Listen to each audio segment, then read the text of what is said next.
Students, last video में हमने पढ़ा था कि क्वांटम नंबर्स क्या होती है। अब इस वीडियो में हम क्वांटम नंबर से रिलेटेड एक या दो क्वेश्चंस करेंगे जिससे हमें यह समझ में आए कि चारों क्वांटम नंबर कैलकुलेट कैसे की जाती है। Question, find values of l and n for 1s1 electron. आपको 1s1 इलेक्ट्रॉन के लिए एल और एन की वैल्यूज निकालना है। ध्यान से सुनिएगा।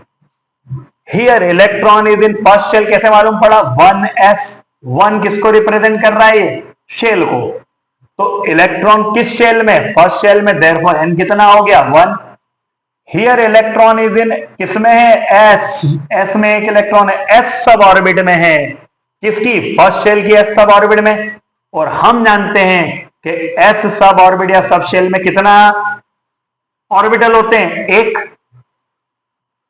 उस ऑर्बिटल के लिए हम जानते हैं कि m की वैल्यू कितनी होती है?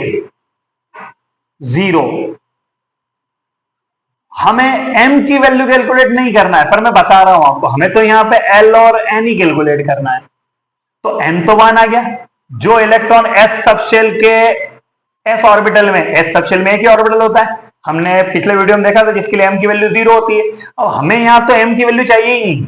s सबशेल में है और s सबशेल में अगर है तो उसके लिए l की वैल्यू 0 होती है। हम ऑलरेडी पढ़ चुके हैं, तो l 0 आ गया। पर अगर हमसे m पूछते तो हम जानते हैं कि जिस ऑर्बिटल में इलेक्ट्रॉन फिल होगा s सब ऑर्बिटल में, उसके लिए m की वैल्यू कितनी होती है? 0। और अगर हमसे स्पिन क्वांटम नंबर भी पूछे तो सीधा भरा हो तो आप प्लस हाफ लिखोगे s की वैल्यू, और उल्टा भरा हो तो माइनस हाफ। आप एक इलेक्ट्रॉन अगर फिल करना है तो उसको क्लॉकवाइज भी फिल कर सकते हो और एंटी क्लॉकवाइज भी फिल कर सकते हो। दोनों केसेस सही है।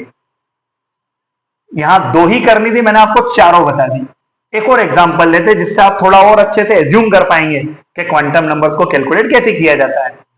Find all quantum numbers for all the electrons of nitrogen atom.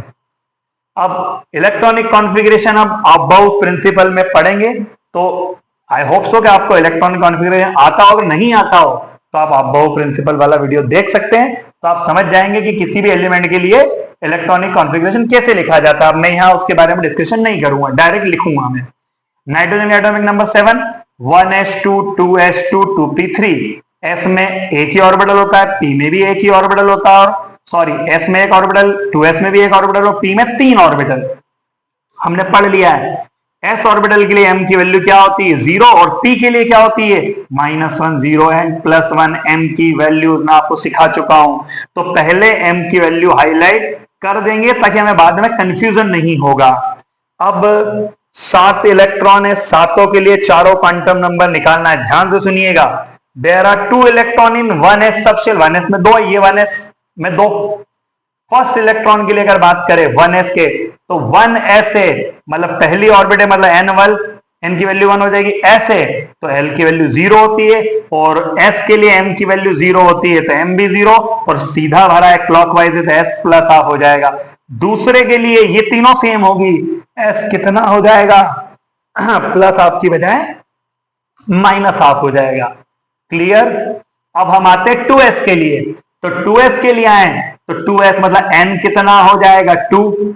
s है तो l 0 ही रहेगा, m भी 0 रहेगा, और पहला है उसके लिए क्लॉकवाइज है तो s की value plus half. Same value होगी 3 क्वांटम नंबर की। चौथे की क्या हो जाएगी? Minus half spin quantum number, क्योंकि इलेक्ट्रॉन का स्पिन क्या हो जाएगा? अपोजिट हो जाएगा। तो n क्या हो जाएगा? 2 l0 m0 s plus half. और दूसरे इलेक्ट्रॉन के लिए बात करेंगे, ये तीनों सेम, s क्या हो जाएगा? माइनस हाफ हो जाएगा। आपको क्लियर समझ में आ रहा होगा कि क्वांटम नंबर कैसे कैलकुलेट होती है। अब हम किस में बात करें? 2p। 2p के 3 इलेक्ट्रॉन। यहां हुंस लॉ लगता है कि p में अगर 3 इलेक्ट्रॉन फिल करना है तो पहले तीनों एक एक ऑर्बिट में जाते हैं, फिर पेयरिंग होती है। उसके लिए आप हुंस लॉ वॉच करेंगे तो आपको हुंस लॉ समझ में आ जाएगा। मैं यहां शॉर्ट में बात कर रहा हूं। 3 इलेक्ट्रॉन फिल कर दिए हमने 2p में। अब पहले की बात करते हैं। 2p में है तो कौन सी n की वैल्यू कितनी हो जाएगी? दूसरी ऑर्बिट में तो n की वैल्यू 2।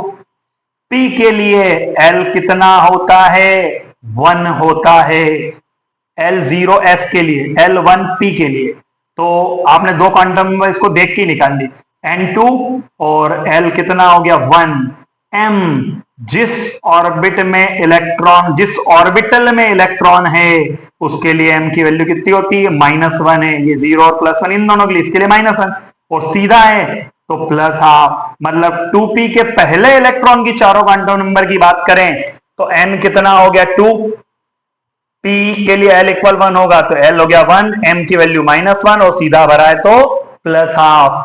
दूसरे के लिए आप बात करो तो ये भी 2p में ही है, मतलब n 2 है, p है तो वही l 1 है और अब m की वैल्यू कितनी हो जाएगी 0 और स्पिन क्वांटम नंबर s कितना होगा, +12 ही होगा क्योंकि ये भी क्लॉकवाइज है। तीसरे इलेक्ट्रॉन की आप बात करोगे तो n = 2 होगा, फिर p के लिए l = 1 होगा और जिस ऑर्बिटल में उसके लिए m की वैल्यू +1 है, मतलब इसके लिए m की वैल्यू +1 हो जाएगी और ये भी क्लॉकवाइज है, मतलब इलेक्ट्रॉन की स्पिन क्या होगी, +12, मतलब 2p के तीनों इलेक्ट्रॉनों के लिए n सेम है, l सेम है, स्पिन क्वांटम नंबर सेम है, कौन डिफरेंट है, मैग्नेटिक क्वांटम नंबर डिफरेंट है, -1 0 एंड +1। देखिए आप n2 l1 s +12 और m की वैल्यू -1 0 और +1। मैं उम्मीद करता हूं कि आपको चारों क्वांटम नंबर कैसे कैलकुलेट होती है वो अच्छे से समझ में आया होगा। वैसे ही दूसरे बहुत सारे क्वेश्चन ट्राई कर सकते हैं। Thank you.